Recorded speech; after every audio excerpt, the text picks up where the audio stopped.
Hi guys, আজি এটা মই গাহৰি মাংসৰ ৰেচিপি বনাম বুলি ভাবিছিলোঁ।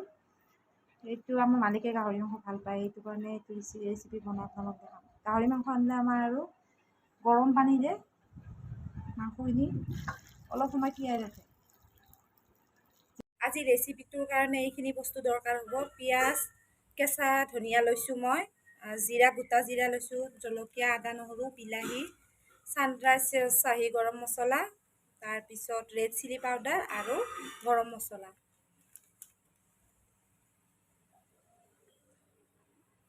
গৰম হৈছে, পিঁয়াজখিনি দি দিছোঁ।